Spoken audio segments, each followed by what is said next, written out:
Bonjour, nous sommes le dernier mercredi du mois d'août et oui, les vacances sont terminées pour la plupart d'entre nous. Certains ont eu des vacances, d'autres non, malheureusement, vous allez devoir entendre encore un peu. Pour notre part, on a été tous en vacances, toute l'équipe de MCI a été en vacances et pour ma part, j'ai pu bronzer. En fait, j'ai essayé de bronzer autant que possible. Et cette semaine, j'ai la joie de recevoir Yveline dans Prière Inspirée. Yveline Lebeau. Ravie d'être là et de pouvoir voir ton bronzage de plus près. Et oui, tu m'avais invité dans une émission spéciale de Bonjour chez vous. J'ai dit allez, je vais lui rendre l'appareil quand même. Exactement. C'était pour la fin de la saison de Bonjour chez vous. Et d'ailleurs, vous l'avez peut-être vu. C'est ça. C'est la nouvelle saison de Bonjour chez vous qui a commencé. Exactement. Allez voir si c'est pas déjà fait. Vous allez être bénis. Oui, vraiment, c'est un peu nouveau concept modifié, renouvelé et nouveau décor. Donc, en effet, je réitère, je seconde Yveline. Allez voir le nouveau décor et donc le nouveau concept de Bonjour chez vous. C'est super beau et tu vas être béni, vous allez être béni. Alors, je partage avec vous donc la pensée du jour du mercredi. Donc, on est à la fin de la Bible. Il reste plus que l'Apocalypse. Et aujourd'hui, donc le résumé du livre de Jude. Alors, Jude, donc généralement identifié comme le frère de Jacques, leader de l'Église de Jérusalem, et demi-frère de Jésus. Il ne le dira pas lui-même, il ne va pas affirmer le lien familial donc, avec Jésus comme un signe vraiment d'humilité, bien sûr. Et il ne peut pas se dire frère du Seigneur, mais il se dit serviteur. Serviteur du Seigneur, on est en 65-80 environ. Et donc, les destinataires, ce sont les croyants chrétiens, où qu'ils soient. Il n'y a pas une église particulière qui est précisée. Et le contexte, en fait, c'est que de faux enseignants se sont immiscés dans l'église, infiltrés parmi les croyants, et donc apportant toutes sortes de fausses doctrines et rejetant l'autorité de Christ. Et c'est encore plus beau par rapport à la famille donc, de Jude. Les objectifs sont donc divers. Le premier, comme je l'ai dit, c'est défendre la foi transmise aux saints, dénoncer les faux enseignements qui sont arrivés dans l'Église, rappeler aussi que Dieu juge la rébellion et juge l'impiété.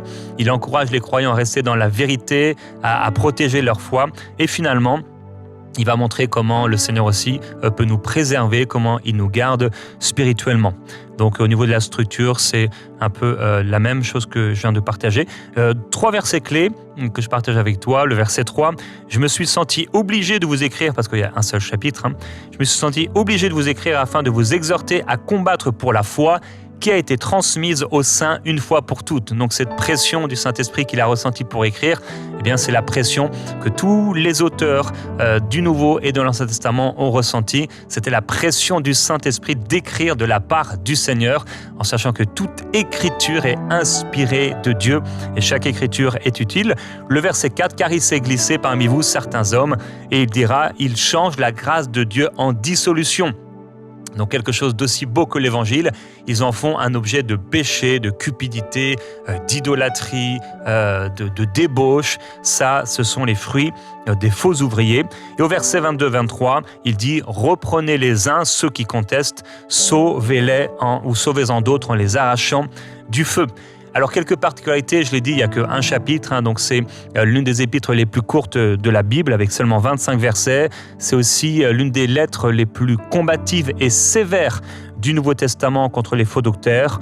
On dirait au départ que Jude veut parler du salut commun, mais il se sent poussé à parler donc par rapport au combat de la foi, combattre pour la foi. Et étonnamment, c'est vraiment cette épître si courte et pourtant qui va nous apporter 2 choses un peu particulières. Il va nous parler d'un conflit qui n'est pas cité dans l'Ancien Testament entre l'ange Michaël et le diable par rapport au corps de Moïse. Il va y avoir un conflit qui est là, on peut le comprendre et l'imaginer, puisque certainement Moïse qui était là et qui a amené le peuple de Dieu, conduit le peuple de Dieu à travers le désert et dans toute l'histoire avec les plaies d'Égypte, etc. Il est évident que le diable aurait voulu faire de lui un objet d'idolâtrie, comme il a pu le faire avec différents éléments, le bâton de Moïse, etc. Donc il aurait voulu prendre le corps et certainement en faire un objet d'idolâtrie. Pourquoi pas en faire une statue et la mettre dans les temples, etc. Et plus tard, dans les églises, on rappelle que la parole de Dieu Et Dieu lui-même nous encourage à ne pas marcher dans l'idolâtrie, et Dieu déteste l'idolâtrie parce que d'une manière ou d'une autre, c'est voler la gloire à Dieu. Alors, il va aussi parler donc d'Hénoch, une prophétie d'Hénoch qui, elle aussi, ne sera pas citée directement dans l'Ancien Testament. Alors, il y a eu toutes des discussions par rapport à cela. Il parlera de jugements, plusieurs jugements aussi impressionnants dont il va parler. Israël dans le désert, les anges qui ont été rebelles, Sodome et Gomorrhe, Caïn, Balaam, Corée. Tout cela, il va les citer en quelques mots, en quelques phrases. Et moi, c'est un livre que j'aime beaucoup, un livre prophétique. Il y a beaucoup de choses fortes en sens dans ce livre, et ça nous encourage à vraiment marcher dans la sainteté et à faire attention à nos cœurs. Et on parle du cœur de David pendant cette semaine, et que nous puissions garder notre cœur. Il y a beaucoup de parallèles avec aussi 2 Pierre chapitre 2, donc clairement Jude a lu cette lettre, on peut le voir à plusieurs reprises, les parallèles sont nombreux, et donc Jude va pas seulement demander de combattre l'erreur et les hérésies, les faux enseignements, les fausses doctrines, mais il va aussi appeler à avoir la compassion pour ceux qui doutent, parce qu'au milieu de cela, eh bien, certaines personnes sont dans le doute, et c'est ce que produit aussi les faux enseignements. Malheureusement, certaines personnes vont être perdues à cause des faux enseignements. D'autres sont là et ils sont encore en train de douter. Et que le Seigneur puisse, si c'est toi, tu as entendu de faux enseignements, de fausses doctrines, des mensonges, des hérésies, et tu es dans le doute depuis que tu as entendu ces choses. Je me souviens de quelqu'un qui avait été visité par des témoins de Jéhovah, et il avait été dans le doute suite à ça. C'était un jeune chrétien et il était un peu dans la confusion. C'est ce qui peut arriver parfois lorsque certaines personnes nous parlent avec des hérésies, en prenant la parole, mais en la trafiquant, en trompant, et que ton cœur soit écarté de tout doute dans le nom du Seigneur Jésus-Christ, afin que Christ, dans ta vie, soit toujours un, qu'il soit le Seigneur et le Maître, celui que tu attends. Amen.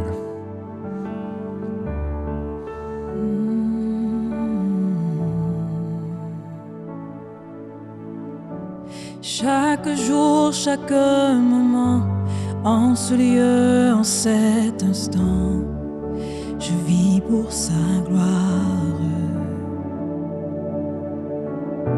Chaque mot, chaque pensée, tout endroit que foulent mes pieds, je vis pour sa gloire. Chaque jour, chaque moment, en ce lieu, en cet instant, je vis pour sa gloire. Chaque mot, chaque pensée, tout endroit que foulent mes pieds, je vis pour sa gloire. Jésus est tout pour moi, Christ est ma vie, ma joie, mon chemin est tracé pour sa gloire.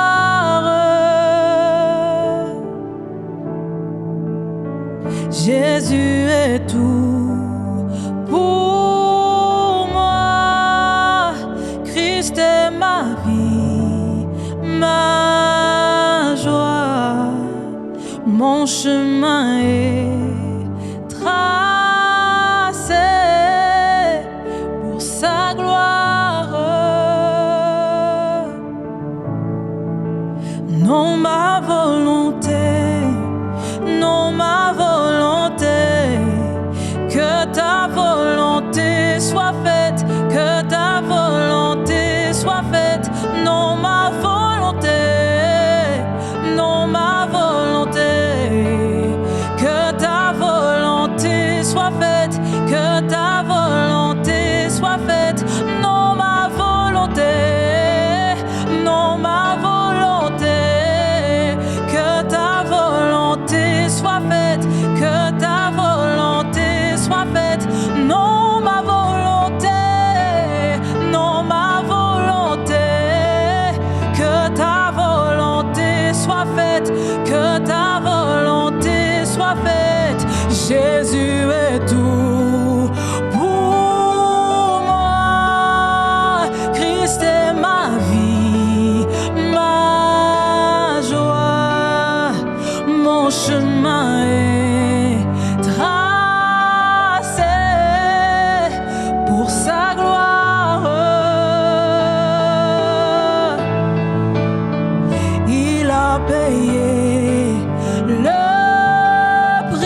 Merci Seigneur. Merci Seigneur. Gloire à Dieu, magnifique chant. J'aime beaucoup ce chant, très beau. Alléluia. Aujourd'hui, on va parler de la soumission et d'avoir un cœur soumis à Dieu et d'aller dans une nouvelle dimension de soumission. Et en partageant sur le résumé du livre de Jude, je sentais vraiment encore dans mon cœur d'encourager quelqu'un à se soumettre à Jésus, mais à Jésus seul. J'aimerais te dire que si tu vénères, si tu honores des personnes qui sont mortes en étant des saints, que ce soit des gens, des personnages bibliques ou autres, ou des personnes qui ont marché avec Dieu et que tu les vénères, d'une certaine manière, si tu vénères quelqu'un d'autre que Jésus, tu déshonores Jésus. Si tu vénères quelqu'un d'autre que Jésus, eh bien ta soumission à lui n'est pas parfaite, n'est pas complète, n'est pas totale. Et Dieu veut encourager aujourd'hui quelqu'un à se soumettre seulement à Dieu et à Dieu seul, à son Fils Jésus-Christ. Soumets-toi entièrement au Seigneur, que ton cœur soit tout entier pour lui et pour lui seul, au nom de Jésus-Christ. Amen. Amen. Alors oui, on parle d'une nouvelle dimension de soumission. Et David était un homme extrêmement soumis à la volonté de Dieu. Parfois même, quand je lis son histoire, je me dis, mais est-ce que c'était pas too much? Est-ce que c'était pas trop? Tellement il savait que sa destinée, que sa vie était entre les mains de Dieu et que tout dépendait de Dieu. David n'a jamais cherché à se faire une place. David n'a jamais cherché à lui-même, progresser, à lui-même évoluer dans sa royauté, à lui-même prendre plus de pouvoir, prendre plus de possession. Même avant de partir à la bataille, il demandait toujours à Dieu, est-ce que nous allons gagner? En gros, est-ce que c'est ta volonté qu'on aille combattre ce peuple? Et parfois, Dieu lui disait de pas y aller, et il n'y allait pas en fait. Et il y avait cette dimension de soumission. Et la vie de David n'a pas été facile. Vers la fin de sa vie, on le sait, son fils Absalom s'est rebellé contre lui d'une manière terrible, tragique. Et il a réussi à lever une partie du peuple avec lui, au point où David a fui. Et à un moment donné, il va se retrouver à devoir prendre une décision par rapport à l'Arche de l'Alliance.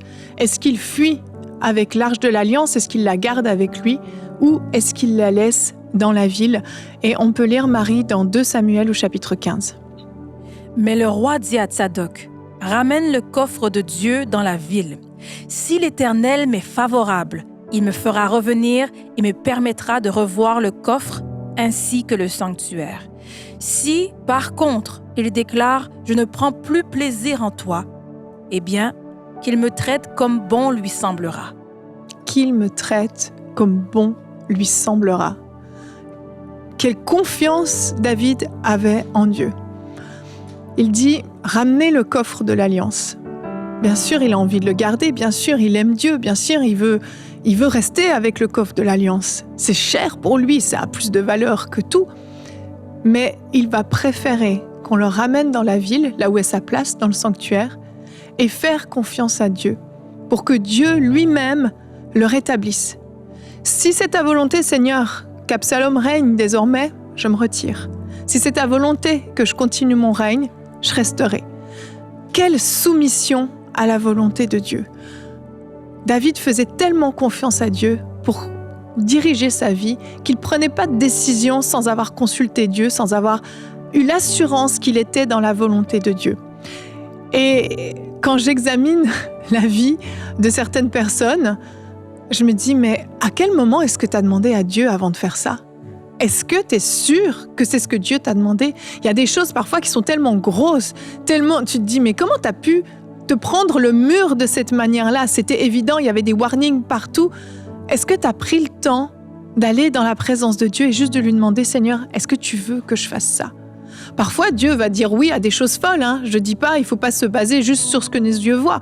Mais il y a des fois des choses, on se dit, mais comment tu as pu aller dans quelque chose d'aussi dangereux, d'aussi risqué sans avoir demandé l'avis de Dieu avant? Comment tu peux prendre des décisions aussi importantes dans ta vie sans chercher la face de Dieu? La soumission à Dieu, cette dimension de soumission à Dieu fait que, en fait, tu ne fais que ce que Dieu veut que tu fasses. Alors, j'encourage pas non plus à être complètement paralysé si tu n'as pas entendu audiblement la voix de Dieu ou s'il n'y a pas un ange qui est apparu dans ton salon. C'est pas ça que je suis en train de dire. Dieu nous a donné le témoignage intérieur. L'Esprit de Dieu habite en nous. Tu as en toi la capacité de discerner, la capacité de savoir si tu dois aller à droite ou à gauche, la capacité de savoir si tu es dans la volonté de Dieu ou pas. Mais cette dimension de soumission, elle est telle qu'en fait, tu ne peux pas imaginer, envisager de faire quelque chose qui ne soit pas dans la volonté de Dieu. Cette soumission est telle que tu es comme un soldat. Le colonel donne une directive, le commandant donne une directive et tu l'exécutes. Tu te poses même pas la question, est-ce que c'est bien ou pas, est-ce que ça fonctionne ou pas. Si Dieu te le demande, tu lui fais confiance parce que tu sais que Dieu veut ton bien et fera tout pour ton bien. Et David est dans cette dimension-là. Et il va faire cette prière dans le psaume 139. Marie, si tu veux bien lire. « Sonde-moi, ô Dieu, pénètre mon cœur, examine-moi et pénètre les pensées qui me bouleversent. Considère si je suis le chemin du mal et dirige-moi sur la voie prescrite depuis toujours. » David cherchait constamment à être agréable à Dieu. On l'a vu dans les journées précédentes par rapport à sa marche, son intégrité. David avait ce cœur complètement soumis à Dieu et désintéressé de lui-même, au point où il était prêt à perdre la royauté, au point où il était prêt à tout lâcher, à renoncer à tout si c'était ce que Dieu voulait. Il était capable de s'humilier devant les hommes d'une façon telle parce que il cherchait à faire ce que Dieu voulait. Et quand il fait cette prière extraordinaire, Dieu sonde mon cœur, il prend un risque. Il prend un risque. Et certains d'entre nous, on a peur de faire cette prière. Parce qu'en réalité, on sait que si Dieu sonde nos cœurs, ça va peut-être pas être joli ce qu'il va voir. Peut-être qu'il y a des désirs, il y a des volontés qui sont propres à nous, il y a des envies, il y a peut-être de la convoitise, de la jalousie, différentes choses dans notre marche de tous les jours où on se dit « je suis pas sûre que j'ai envie que Dieu aille fouiller là-dedans ». Et pourtant, David fait cette prière au risque d'être désagréable à Dieu, au risque que Dieu trouve des choses qui ne lui plaisent pas. Dieu va lui dire « sonde mon cœur ». Connais mes pensées les plus profondes, les choses que je cache à toute personne autour de moi. Connais-les, Seigneur, parce que je veux faire ta volonté. Et s'il y a quelque chose qui t'est pas agréable en moi, s'il y a quelque chose qui fait que je dévie de la voie que tu as prévue pour moi, rectifie ma course. Remets-moi sur le bon chemin, parce que je veux marcher dans ta volonté, parce que je veux faire ce qui t'est agréable. Et c'est une prière un peu risquée, un peu folle, mais c'est le genre de prière qui plaît à Dieu. Parce qu'on voit un cœur complètement détaché de ses propres ambitions. David n'était pas un homme complètement mou, qui avait aucun projet, aucun désir. David était quand même quelqu'un de fonceur, quelqu'un qui avait des idées, quelqu'un qui allait de l'avant, quelqu'un qui planifiait, qui organisait. C'était pas quelqu'un d'effacé. Mais il savait que la volonté de Dieu dominait sa volonté. Il pouvait avoir des plans, il pouvait avoir des projets, mais la volonté de Dieu était supérieure à la sienne. Il savait que ce qu'il allait faire par lui-même risquait probablement d'échouer. Alors il prenait le temps d'aller sonder le cœur de Dieu, la volonté de Dieu, avant d'agir. Et aujourd'hui, on va prendre le temps de se tenir devant Dieu, de s'humilier devant Dieu, de se soumettre à Dieu pour faire sa volonté. Et pour certains d'entre vous, ça va impliquer encore une fois un renoncement. Décidément, avec Yveline, on renonce beaucoup. Un renoncement parce que tu as pris des décisions qui n'étaient pas en accord avec la volonté de Dieu. Et au fond de toi-même, tu le sais très bien en fait. Si tu es honnête avec toi-même, tu sais ces choses que tu as faites, c'est pas que tu as fait qui t'ont éloigné du chemin que Dieu avait tracé pour toi. Mais j'ai une bonne nouvelle pour toi aujourd'hui. Gloire à Dieu, tu peux faire demi-tour et Dieu peut racheter le temps. Si tu te repens sincèrement, si tu demandes pardon au Seigneur et que tu prends la décision de faire demi-tour, tu peux revenir pleinement dans la volonté de Dieu et lui dire « Seigneur, à partir d'aujourd'hui, je soumets mon cœur à ta volonté. À partir d'aujourd'hui, je veux marcher dans la voie que tu as tracée pour moi. À partir d'aujourd'hui, je veux faire ce qui t'est agréable. » Et c'est cette prière qui va être agréable pour Dieu, comme un parfum de bonne odeur qui va monter à lui parce que c'est un cœur soumis à Dieu. Alors ça peut coûter. Peut-être que certains d'entre vous, vous êtes engagés dans des fiançailles. Et à l'intérieur de toi, il y a tout qui crie. Change de direction, fais demi-tour.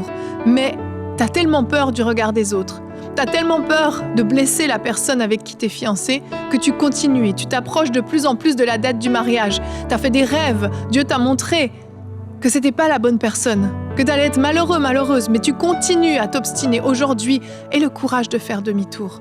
Soumets-toi à la volonté de Dieu et fais confiance que Dieu a un plan supérieur au tien non seulement pour cette vie, mais pour l'éternité. Vois plus loin qu'aujourd'hui, vois plus loin que ta propre personne, vois plus loin, le plan de Dieu, il te dépasse. La Bible dit que les pensées de Dieu sont largement supérieures aux nôtres. Alors fais-lui confiance et tu vas pouvoir prier avec nous. Seigneur, nous venons devant toi aujourd'hui, avec ce cœur qui désire se soumettre à ta volonté, avec ce cœur qui désire faire seulement ce que toi, tu as tracé, tu as prévu pour nous. Père, je prie pour mon frère et ma sœur qui regardent cette émission, qui doit prendre cette décision et faire demi-tour. Même si ça coûte, certains vont perdre de l'argent, certains vont perdre des relations, certains vont avoir un prix coûteux à payer pour te suivre. Mais Père, je prie que tu leur donnes le courage et la force d'aller jusqu'au bout. Je prie que tu leur donnes ce désir de faire ta volonté plus que toute autre chose. Dieu, tu mets en nous le faire et le vouloir. Mets dans le cœur de mon frère et ma sœur le faire et le vouloir. Cette capacité à poser des actions qui vont aller dans ta direction. Cette capacité à faire demi-tour. Cette capacité à accepter ta volonté pour leur vie. Oh, je prie, Père, je prie que mon frère et ma sœur aient ce courage de se dresser devant ces personnes qui les empêchent même de faire ta volonté, de se dresser et de dire non, j'ai décidé aujourd'hui que j'accomplirai la volonté de Dieu. J'ai décidé aujourd'hui de me soumettre à la volonté de Dieu. Oh, aujourd'hui, tu dois prendre cette décision de dire « Je me soumets à toi, Seigneur. Je marcherai dans tes voies. Je ferai ce qui t'est agréable. » Oh, Seigneur, mon Dieu, je te rends grâce parce qu'il y a des décisions qui sont prises en ce moment même. Oh oui, sonde nos cœurs, Père. Sonde nos cœurs et vois ce qu'il y a à l'intérieur. Sonde nos pensées les plus profondes. Seigneur, viens purifier nos voix. Viens purifier nos pensées. Viens purifier nos motivations. Viens enlever de nous tout ce qui n'est pas dans ta volonté, tout ce qui n'est pas agréable à toi. Seigneur, nous ne voulons plus perdre une seconde de notre vie à marcher dans la mauvaise direction. Nous nous soumettons à toi. Nous nous soumettons à toi d'un cœur sincère, une soumission parfaite, désintéressée, détachée de tout avantage personnel. Seigneur, nous paierons le prix que tu voudras, parce que nous voulons faire ta volonté, seulement ta volonté, Seigneur. Oh oui, Seigneur, ta volonté. Que ta volonté soit faite, que ta volonté soit faite.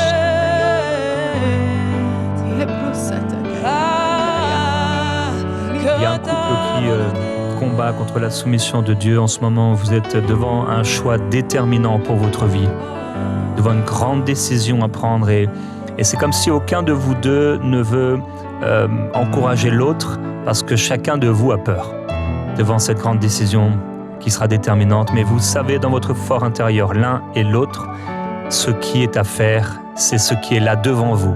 C'est ce qui est à faire, c'est la décision à prendre. Mais vous êtes chacun d'entre vous un peu dans l'hésitation et c'est comme si personne ne veut prendre le lead, mais il faut le faire. Faites-le ensemble. Osez en parler à haute voix, osez dire clairement les choses et le Seigneur sera avec vous. C'est une décision déterminante pour votre vie et Dieu sera avec vous. Alléluia, merci Seigneur. Tu es bon Seigneur, nous nous soumettons à toi. Nous soumettons nos agendas à toi. Nous soumettons l'argent que tu mets dans nos mains, tout est à toi. Nous soumettons les talents, nous soumettons les directions, nous soumettons notre temps, nous soumettons même nos relations à toi. Nous nous soumettons à toi. Père, je veux prier pour mes frères et mes sœurs devant ce mois de septembre qui arrive, cette semaine qui est là. Père, Yveline a parlé des agendas, des choses qui sont à faire, le vouloir le faire et qui dans nos activités, dans notre emploi du temps, dans notre temps, tout doit se soumettre. Et je prie que personne n'ait à prendre de décision sans toi, comme il a été dit. Et que devant ce mois de septembre, tout te soit soumis. Que tout te soit soumis. Que ce mois de septembre te soit soumis. Chaque décision, chaque jour, chaque semaine. Que tout soit pour toi, Seigneur. Permets-nous de ne pas perdre du temps, mais de racheter le temps. Devant ces jours qui sont mauvais, Père, donne-nous sagesse et intelligence pour savoir comment diriger nos vies, notre temps, pour que ce qui est important à tes yeux puisse se passer, puisse se faire. Combien, si une guerre éclatait aujourd'hui, combien si une pandémie arrivait, tout dans les agendas serait différent. Et on pense ne pas pouvoir changer les choses, ne pas changer, ne pas pouvoir le faire, mais on le peut. Donne-nous ta sagesse, Seigneur, afin que ce ne soient pas des circonstances extérieures qui viennent finalement nous amener à subir et à le faire, mais que ce soit d'un bon cœur, d'un cœur résolu, d'un cœur qui t'est agréable, d'un cœur qui t'est soumis, que nous le faisons. Nous voulons le faire, Seigneur. Alors que tu donnes la bonne santé à beaucoup, nous voulons le faire. Amen. J'aimerais dire à quelqu'un que se soumettre à la volonté de Dieu, c'est aussi se soumettre au timing de Dieu. Je ressens vraiment dans mon cœur qu'il y a quelqu'un, tu sais que Dieu t'appelle au ministère. Tu le sais, Dieu l'a confirmé plusieurs fois. Tu le sais. Et tu es en train de forcer les choses. Tu forces une place dans ton église locale. Tu veux être reconnu. Tu veux qu'on voit ce qu'il y a sur ta vie. Et tu es en train de forcer par tes propres forces. J'aimerais te dire que tout comme David a dû patienter avant d'aller sur le trône, bien qu'il avait déjà été oint roi, a dû patienter pendant des années. Soumets-toi au timing de Dieu. Arrête de forcer pour entrer dans ta destinée, mais laisse Dieu te faire entrer. Fais-lui confiance. Il est capable d'organiser les circonstances. Il est capable de se révéler au cœur de ton pasteur, au cœur des hommes et des femmes autour de toi pour leur montrer cet appel que tu as sur ta vie. Mais pour qui te prends-tu? Excuse-moi de te parler comme ça, mais pour qui te prends-tu pour penser que c'est à toi de te placer? Ce n'est pas parce que Dieu t'a appelé que tu es forcément prêt. Alors, s'il te plaît, prends cet avertissement très au sérieux. Parce que si tu forces, tu risques de passer à côté de ce que Dieu a mis sur ta vie. Prends le temps et vois ça comme une période de préparation, de formation, comme un test que Dieu te fait passer, de voir si tu es capable d'attendre et de lui faire confiance. Et crois-moi, au temps convenable, Dieu va t'élever. Dieu va t'élever et tu ne regretteras pas d'avoir patienté.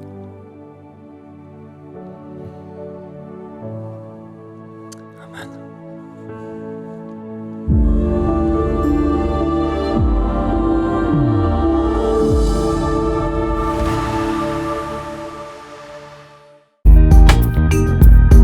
Merci à tous nos précieux partenaires grâce auxquels cette émission a pu être réalisée. Vous aussi, rejoignez la grande famille des partenaires d'EMCI TV en faisant un don sur emcitv.com/don.